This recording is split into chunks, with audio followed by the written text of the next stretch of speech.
Nurture. I'm going to introduce our speaker just to let you know that it seems that she can hear us, but well, I'm sorry that she can't hear us.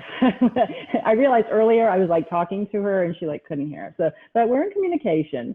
I'm going to introduce her and then also let her know that it's time to roll. And then she's going to give her presentation knowing that we can hear her. And then if we have, hopefully we'll have some time at the end. If you have questions, you'll need to either you can say them out loud and I can type them to her via chat, or we can do it that way. Okay. So I'm going to go ahead and introduce her. Today, thank you, Abina Foreman Trice. We're so happy to have you here and appreciate that you can hear us, and hope maybe we'll work out the sound later. But she is the Media and Communications Manager for the Blue Ridge Area Food Bank. And we appreciate her being here, and I will let her take it away.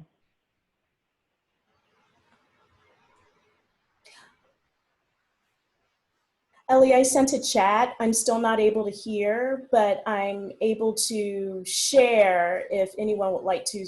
Yeah, I'm sorry.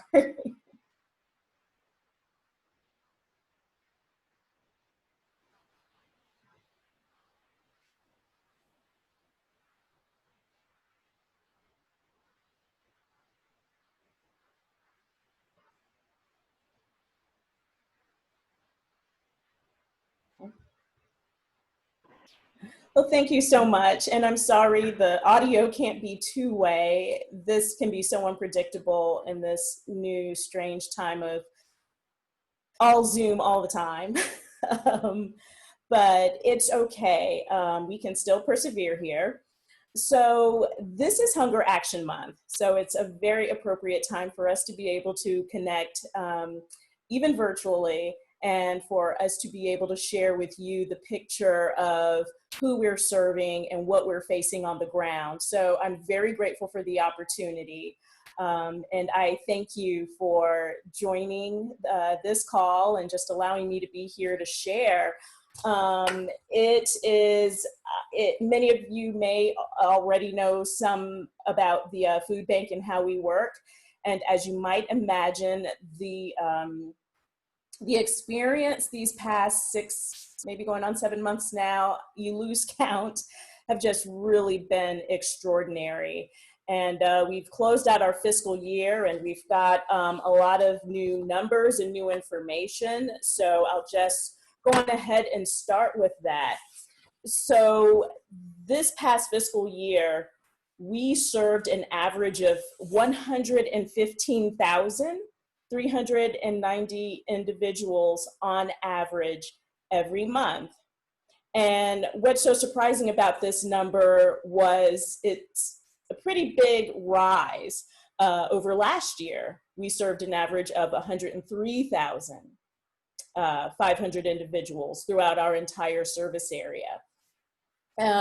This new number reflects, of course, a jump in need related to business closures and work stoppages due to the pandemic response. In fact, this figure includes 130,000 individuals who we saw on average between the months of March and May. And it's just been dramatic. In order to meet these needs and to meet these needs safely, the past several months have been filled with pivots. So we've had to get creative in working with our partners and quickly find new ways. And fortunately, we've been able to do so through these amazing partnerships, but to just jump into action, finding new ways of distributing food where, for example, congregate locations where seniors would come together to get their food supplies. Children would be together to receive the food supplies they need. We had to pivot in order to compensate for the fact that individuals can't congregate anymore. So it's been a very interesting period of just creative thinking, pivoting in terms of figuring out how to do things differently, quickly going to all low touch outdoor situations for distributing food, helping our partner agencies. So these are the agencies on the ground in our communities who are on the front lines of distributing food. So helping all of these individuals and groups pivot to often what we call curbside or outdoor distributions. We've created more mobile food pantries in order to meet the need. And again, to move the distribution model to one that is outdoors, can accommodate more visitors, and can keep our volunteers and the people who need our help safe. So it's been, if there could be one silver lining that we've talked about, it's been how the communities have really come together to meet us at the place where we need it the most and help us to continue to do this work. And if, as you can tell by the numbers, we've been doing the work, which includes distributing 30% more food, shuffling through our warehouses. Because on top of all of the business closures and things like that leading to new needs, our food supply chains, the emergency food supply assistance chains have been compromised. We receive food as members of the Feeding America Food Bank Network through a variety of means. And so we have ordered loads of food, and the arrivals either came after we expected them to come, or they never came at all, or orders or the amounts of food, the amount of pounds we were expecting were not entirely there. So we've also faced having to look to alternative ways of acquiring the food boxes, because that's part of the safe distribution model, having food boxes and placing them in trunks, placing them in cars where there's minimal touch and maximum distance between the individuals we're serving and our volunteers and our staff who are hard at work. So I do have a brief presentation with just a few slides to just sort of, you know, illustrate for you what we're seeing. And I can switch to that and then come back and offer a little more and take any questions that you all may be able to provide or type. So I can, if you don't mind, switch to screen sharing. That sounds great. I just want to let you know this is going really well. I know you can't hear us. Here I go again. I'm talking to. I know. Okay. I know. Okay, let's see. And all right. Are you all able to see the screen? Okay, thank you. So actually,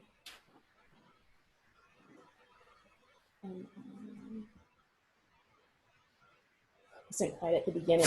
My apologies. So at the food bank, as I mentioned, we are doing things a little bit differently in this pandemic-driven time. So it definitely hasn't been business as usual. Our mission is to provide nourishing food to our neighbors in need through vibrant community partnerships and passionate public support. And that is a part of what has been the silver lining, the passionate public support from those who have a heart for what we do and also have a heart for those who are suffering in the time of this pandemic, and wanting to see people in their communities thrive as much as possible. Lots of supporters, donors, volunteers really stepped up to the plate. For example, when we first put out the call for individuals who are at a low risk and are able to have the time and provide some hours out of their day to do things like pack food boxes, help distribute these food boxes and food bags at outdoor distributions. Individuals really stepped up, and we gained 800 additional volunteers. And this is in addition to those regularly volunteering with us, some of whom had been with us for as long as 25 years. And rightfully so, individuals who were at a greater risk of harm decided to step back, but there were many more people able to step up and also take their place. So the support and the outpouring of care really has been that silver lining in all of this. We continue to serve 25 counties and 8 cities across central and western Virginia. We go as far as Loudoun County, headed toward northern Virginia. And we serve as far, I'd say south central, if you will, around the Lynchburg and Bedford and Campbell County section. So we continue to serve this 12,000 square mile footprint in a big area of Virginia. So a lot of these numbers that I've shared with you preliminarily do reflect all of the service throughout this entire area. You can see the valley, the Central Valley, part of our service region, and the counties and cities served therein. And to get a snapshot more locally, we're serving 33,290 individuals each month in the Central Shenandoah Valley. 8.3 million pounds of food get distributed throughout the Central Valley region. We have 69 partner agencies, those food pantries, soup kitchens, and shelters on the ground who are on the front lines. We're serving 11,230 children, and children are a part of the extraordinary new measures and ways we've needed to pivot, where programs were no longer able to provide the food in person. We've had to go to distribution models. We extended school food programs, including a new program that just launched in late fall. It's at Broadway High School and Harrisonburg High School. It is a good food school markets where we're getting whole foods, fresh produce to children, young people, teens who are experiencing a disproportionate level of food assistance needs. And so this is an after-school program that's fairly new. So we've implemented this new program. It's growing. We're meeting needs in this very specific way where the need is heightened. And then all of a sudden, right in the middle of this, it's still in a launch phase, we're having to pivot in order to continue to distribute this food to the children, the young people who are a part of this program. And we're serving 6,420 seniors on average each month in this part of the valley, the Central Valley.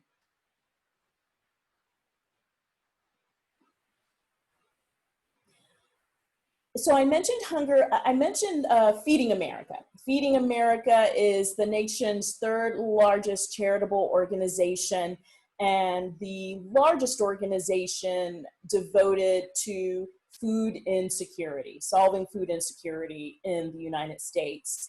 And Feeding America has a network of 200 food banks all over the country, of which the Blue Ridge Area Food Bank is a part. And nationally, some 37 million individuals across the country are food insecure, meaning they do not consistently know when or how they will get their next meal.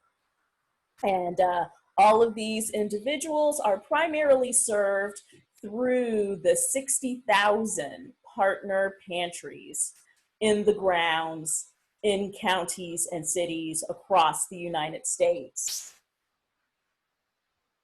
So because of our relationship to Feeding America and being a part of the Feeding America network, this is one way that we are able to acquire large donations of food from retailers, manufacturers, growers across the country, and even in Canada, as far away as Canada. So we're able to source more food. The food that is not donated that we need to purchase, we are able to purchase at cost and get very good pricing on those food supplies. Now, I can talk a little bit more about this later, but I mentioned how emergency food supply chains and even regular food supply chains are compromised. So we're seeing slightly smaller loads, slightly less variety, which means we've had to purchase more food. Our biggest expenditure, we've had to purchase more of it during these last 7 months. And so to have a snapshot of the individuals who we serve, we're serving families, we're serving individuals in households, more than 115,000 of them. 32% of the people of that number are children. And we're serving more than 22,000 seniors in that group when you break those numbers down. And this is how we're doing it. We secure donations, but in addition, we're also purchasing food as well these days, and more so. We're moving the food throughout the 12,000 square mile radius that I mentioned. And we safely store and distribute a lot of the food that we receive, and then that food goes to our 3 additional warehouses. So thinking back to that map, we have another warehouse in Winchester, from which we distribute food to our partner pantries. The Charlottesville area, or we call it our Thomas Jefferson area branch. So that's also one of our warehouses. And Lynchburg is the 4th location. And of course, the Verona headquarters and warehouse is sort of that point position where all of the food comes. And through our partner agencies and through our programs, our mobile food pantries and other food bank distribution programs, we're getting all of those pounds of food out to individuals in need. We have 203 partner agencies total within our food bank region. These are the frontline individuals, and we can proudly say that 97% of our partner food pantries have remained operational and have stuck with us. Maybe 1 or 2 initially had to cease operations, but through our partnership and through our support and our mutual relationship and care, we were able to strengthen those agencies to open back up, and from there continue to meet the need in the community in which they're situated. Our partners are amazing people.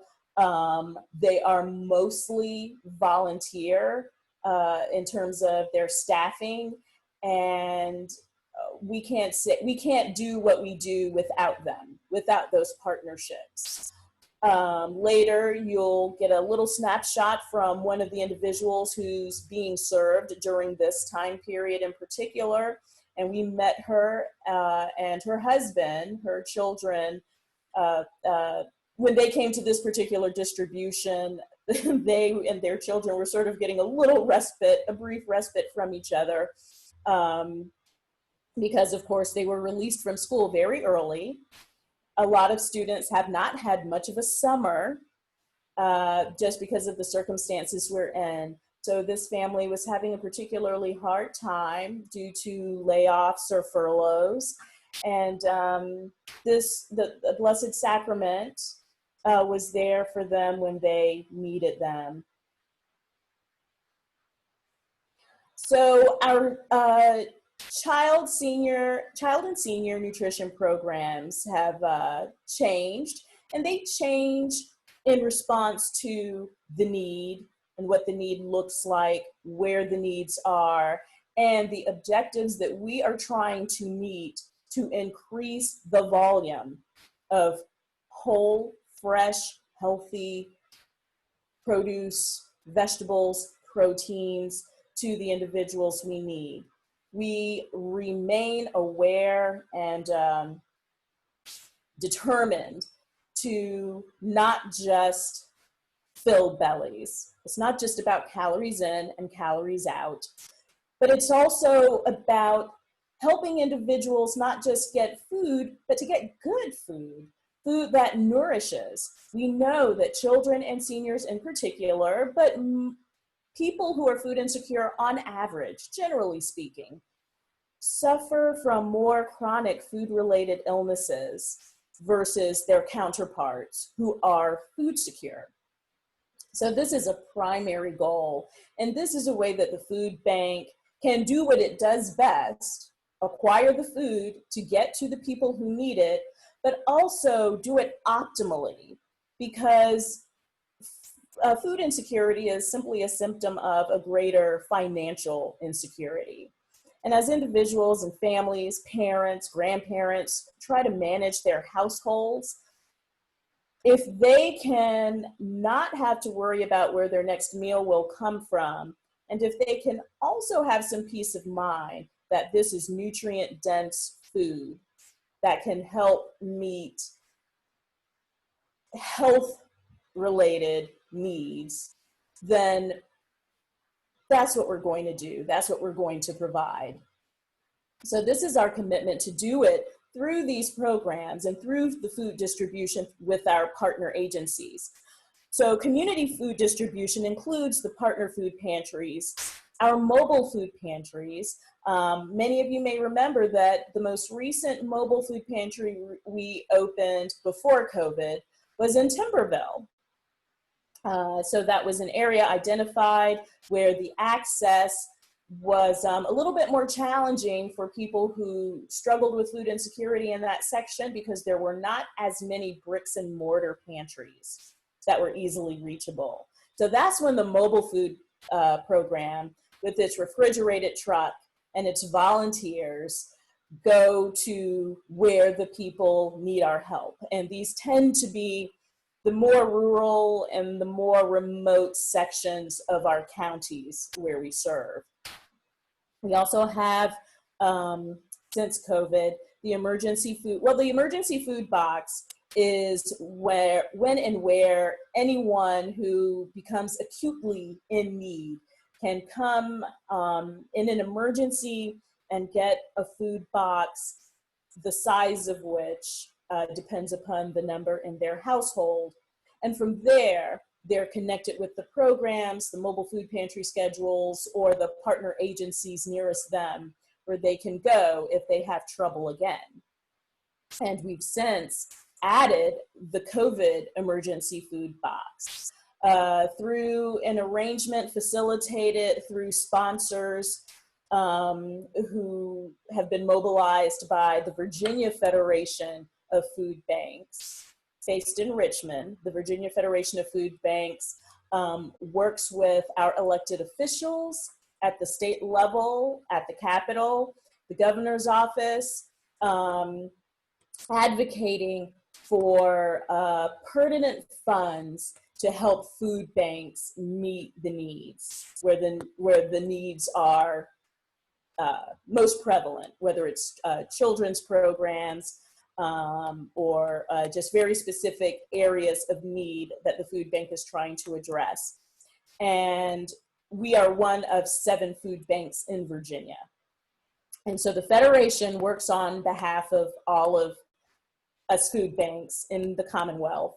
And through an initiative started this summer, we've been getting something called We Care food boxes that have been arranged for us to distribute where that food supply is needed the most. You may have seen a story recently on WHSV, the governor's wife, who has, through her agenda, has child nutrition, and specifically, but she came along with the Virginia Department of Agriculture Secretary Bettina Ring in order to volunteer and help pack these food boxes and talk a little bit about the program. Our child nutrition programs include the Kids Cafe, the Family Backpack programs, Summer Kid Packs. Summer Kid Packs started before the summer and have been going strong ever since in response to COVID, to get food specifically delivered to children and their families, their households. And I mentioned the Good Food School Market that started at Harrisonburg High School and moved over to Broadway earlier in the spring, right as COVID was happening. But the commitment to those programs and to that population, where through research and surveying, we found that the needs were particularly high, and so we took these steps to address them. Our senior programs include the Senior Food Box Program. Specifically, it is a USDA program called CSFP, so commodities that are specifically acquired and prepared for seniors to address the specific nutrition needs of seniors, particularly food insecure seniors who may miss certain kinds of nutrients and vitamins and things that are essential to their health and their longevity. We also have a REACH program that reaches seniors, but it also reaches individuals or households where someone is not very mobile. They don't necessarily have the capacity, either physically or because of other typically illness-related or illness, conditions that prevent them from leaving the home to get to a distribution. We also have health and education programs like Super Pantry, which where we're distributing more fresh produce. Some of the fresh produce may not be easily recognizable or familiar to some of the individuals who receive these foods. And so Super Pantry is a program that provides nutrition education. And it also demonstrates how to prepare the foods, what to do with the foods, how to incorporate some of these produce items into a meal.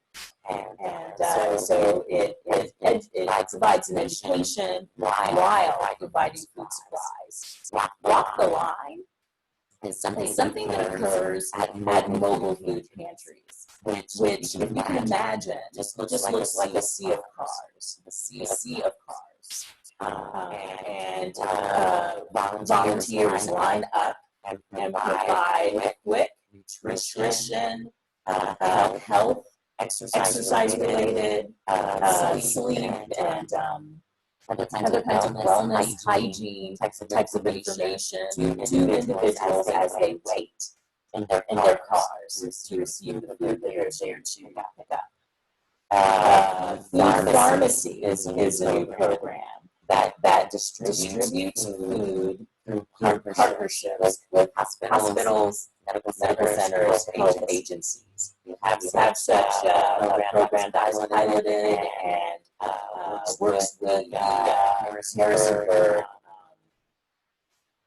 Now it's escaping. But the Harrisonburg Clinic, I'm sorry. and we have such a program with Augusta and with UVA's Kidney Center, Dialysis Center, where that meets specific nutritional needs associated with a certain disease or chronic illness.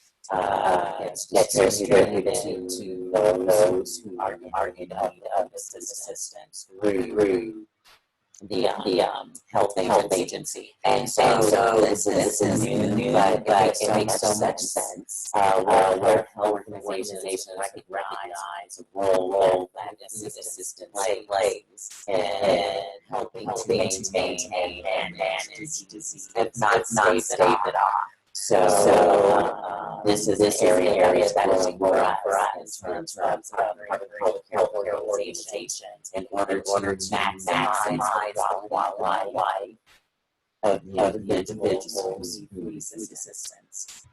And NourishED is another exciting initiative because of its reach and its potential creative technology.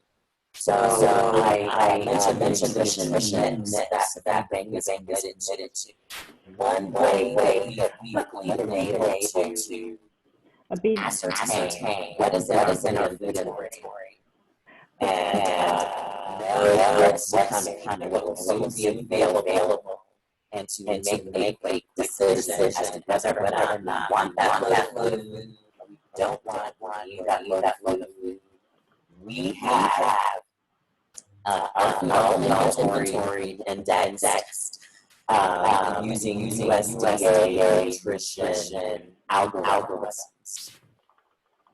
A while ago, I would say maybe 2 years ago, we worked with James Madison University's computer technology school, as well as their design school, the School of Media Arts and Design.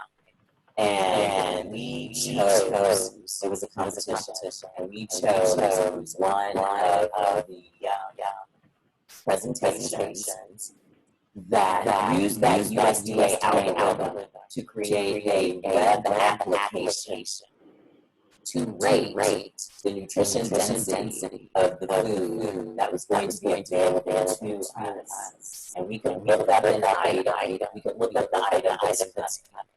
And based on its nutritional value, it would give us a rate, color rating. So almost like a red, yellow, stop. Red means halt, no good, or use it sparingly. Because individuals we serve do have birthdays, do have anniversaries. We certainly don't want to deny a family in need a cake if bakery agrees, to distribute. However, with the emphasis on whole, fresh produce and nutrient-dense foods, we have the yellow foods, which these are, these have these nutrients, but they're not the best. Proceed with some caution. And the green items, of course, get as much, distribute as much, all you want. This is the best food for whole body nutrition. So with that model, we can determine and keep a balanced nutritional mix for the individuals and families and households that we serve. But we can also take this model. Do you need me to switch? Okay.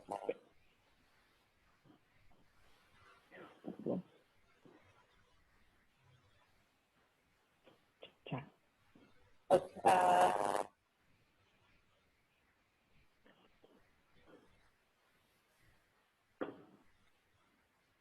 Trying to get my mouse fast now.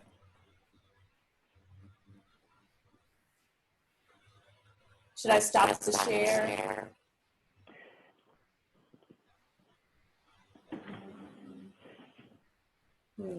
I can't. Okay.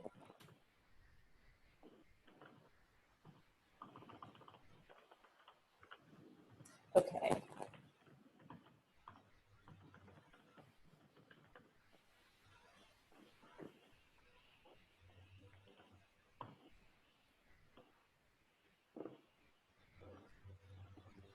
And folks, just so you know, I can do that. okay, she's going to leave and rejoin the meeting, folks.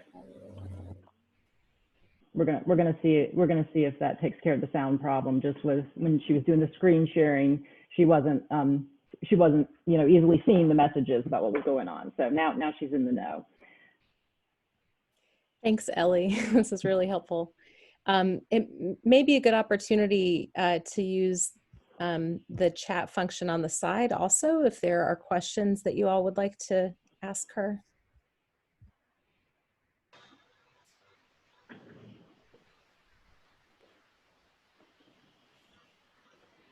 All right, can you all hear me? Okay. I still can't hear you. I'm so sorry. I don't know what's going on. This is not typical, but I guess it is today. So I know that might have been going a little too fast, so I apologize if I was. I hope there wasn't too much that you missed, but what I can do is offer our fact sheet with the information shared about the Central Valley service area, as well as our overall service area in terms of need and who we're serving. I'd also like to share, coming back to the current snapshot of what's going on today. I'm sure you're aware of the stimulus bills and the rescue that it provided individuals who have been struggling or who have lost jobs. It included additional supplemental unemployment insurance for individuals who are on unemployment.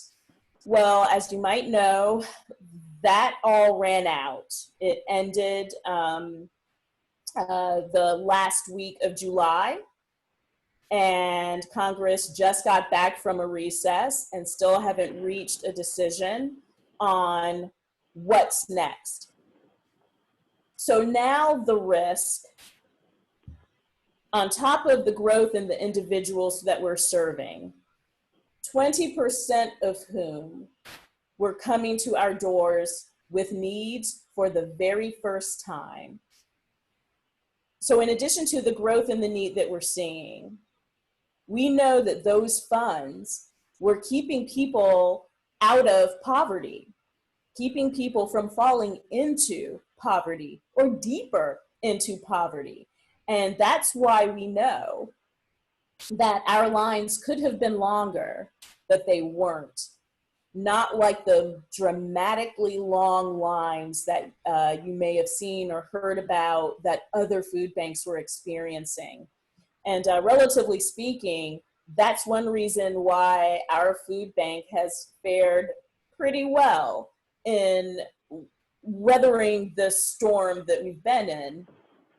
But without those additional funds and without those additional supports that those households had been relying on, we know that we could become overwhelmed. We're going to keep working to meet the need. We are and have always been an elastic organization, but it's really going to test the limits of how much we can possibly scale up even more to the levels that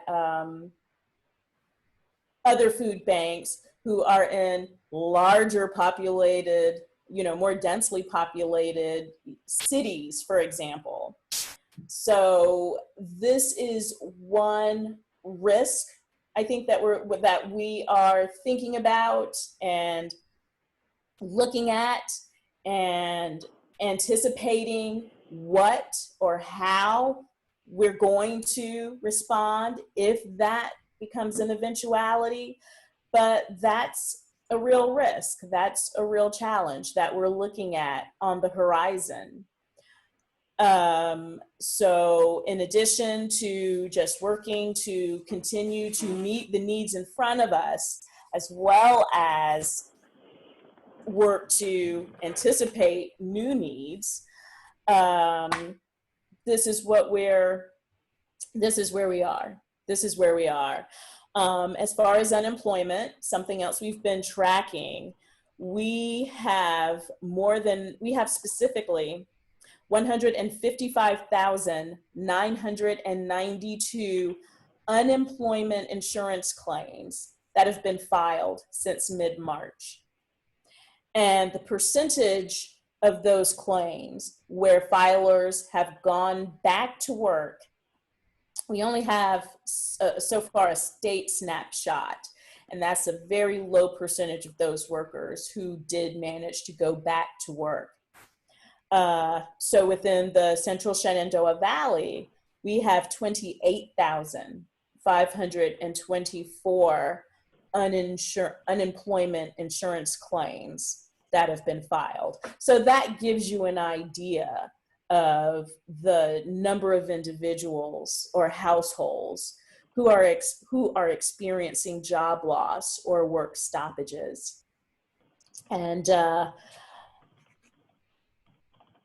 fortunately, there aren't, I don't have that right in front of me.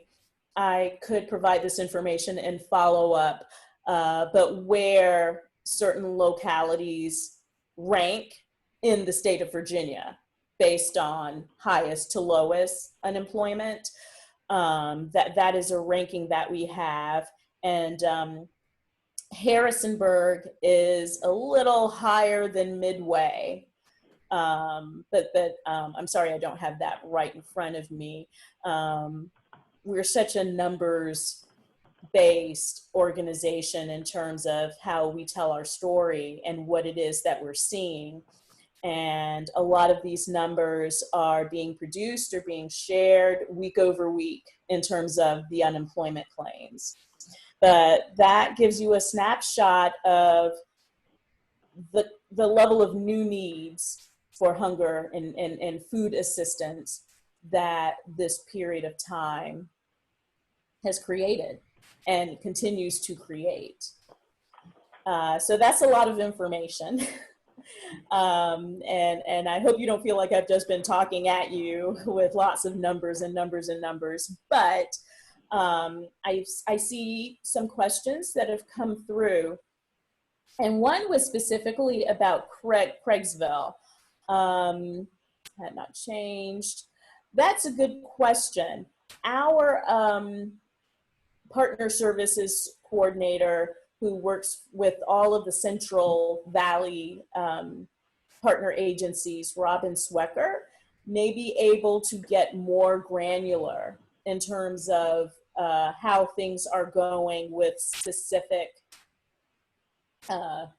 partner food pantries. I may be able to access that information. We do have a data analyst who keeps and collects all of that data information. So I may not be able to have an idea of individual pantry snapshots until maybe Monday, tomorrow, or sometime during the week. But it can vary. I use the term elastic. So we respond when, where, and how people need us. And this isn't unheard of, or this isn't, this has happened for other pantries to my, pantries and partner agencies, to my knowledge, where when we started seeing the upticks in need, some partner agencies, their numbers were still the same or a little flat, but it changed. Sometimes it goes in cycles. So during the summer, for children, that need for food assistance can remain consistent. But at times, the numbers can drop a little bit. One reason is when certain costs to, say, heat our homes. When those are gone, there's a little bit more money freed up in the budget. And so where families or households want to acquire their own food, of course, they will if and when they see themselves in a position to do so. So that's an example of one reason why our numbers, we know, fluctuate over the course of a year and season to season. But I am grateful for the volunteers and those who have been willing to, at some personal risk, but just have that willingness and the ability to jump right in, following all of the precautions that we follow in order to help us do the work that we do. We also can't do what we do without volunteers. Our volunteers put in, oh gosh, hundreds of thousands of hours every fiscal year. And our regular volunteers are the equivalent of 15 full-time employees. So it's definitely the village that we need, because even operationally, with all that the food bank does, there are only about 50 of us covering all this territory and between 4 warehouses. So together we're mighty. So we're just so grateful for the outpouring of support, the care. It's really the silver lining.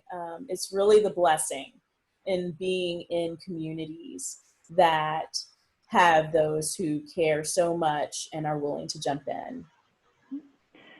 Group, I'll be letting our speaker know that we're wrapping up, but I'm going to be chatting to her about that. And also just as a reminder to be, if you can type any questions or let us know, and we sure to pass them along. And since we're running over time, we might be just following up afterwards.